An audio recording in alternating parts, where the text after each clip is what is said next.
ఇక చదువు జోలికే వెళ్ళలేనంత పని చేసావు కదరా. దీనంతటికి కారణం సినిమా. సినిమాలో లక్షలో ఒక్కడైనా గెలుస్తున్నాడు, మిగతా వాళ్ళంతా బిచ్చమెత్తుకుంటున్నారు. ఎన్నాళ్ళు ఫ్రాడ్ పనులే చేసావు, కానీ ఈ రోజు సినిమా తీయడం కోసం టీచర్ని హత్య చేయాలని చూసావు.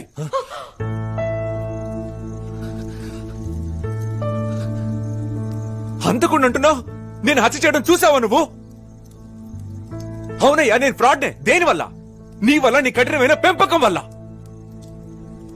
చిన్నప్పుడు ఏడుస్తున్నా తీసుకెళ్లి స్కూల్లో దించావు, ఇప్పుడు కూడా చదువు చదువు అని ఏడ్పిస్తూనే ఉన్నావు కదయ్యా. జ్వరం వచ్చినా తీసుకెళ్లి స్కూల్లో దింపుతావు, ఫెయిల్ అయితే గుండు కొట్టిస్తావు.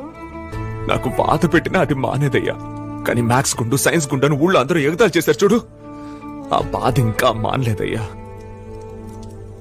సైకిల్ మీద నుంచి కింద పడితే ముందు పరిగెత్తుకుంటూ వచ్చి సైకిల్ ఎత్తావు. నీ సైకిల్ మీద ఉన్న ప్రేమలో కనీసం 1% అయినా నా మీద ఉందా?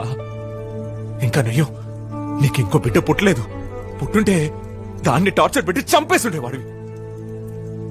నేను ఇంజనీరింగ్ లో చేరతానన్నానా? అది వద్దనే కదయ్యా చెయ్యి కొట్టుకున్నాను. అప్పుడైనా వదిలేవా నువ్వు? విరిగిన చేత్తో తీసుకెళ్లి ఎగ్జామ్ రాయించావు. కానీ ఒక్కసారైనా నొప్పి ఎలా ఉందని అడిగేవంటయ్యా. ఇంట్లో నీ టార్చర్ నుంచి తప్పించుకోవాలని హాస్టల్కి వెళ్లి చేరాను. అక్కడ ఒక్క ముద్ద నోట్లో పెట్టుకోలేవు.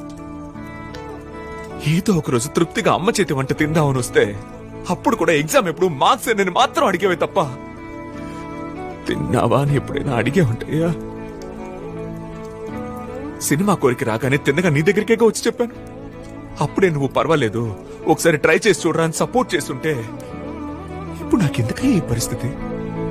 అదో తెలిసి ఒక పిచ్చోని తీసుకొచ్చి నువ్వు వాళ్ళ అయిపోతావన్నావు. మనిషి వంటయ్యా నువ్వు? ఏమయ్యా, ఇంతవరకు నువ్వు నా కోసం ఏం చేసావయ్యా? నీకేంటి, ఈ లోకమే నాశనం అయిపోయినా నేను ఇంజనీర్ నవ్వాలి, ఉద్యోగానికి వెళ్ళి ఎడ్యుకేషన్ లోనే తీర్చాలి, అంతేగా? దిగులు పడుకో, నేను ఎలాగైనా తీర్చేస్తానులే.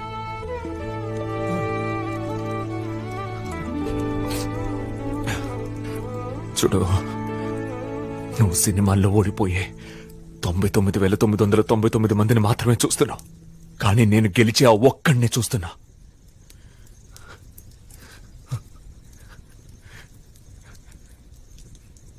నేను భుజం మీద చేసి ఫ్రెండ్లీగా సపోర్ట్ చేసే తండ్రిలా ఉంటావు అనుకున్నాను.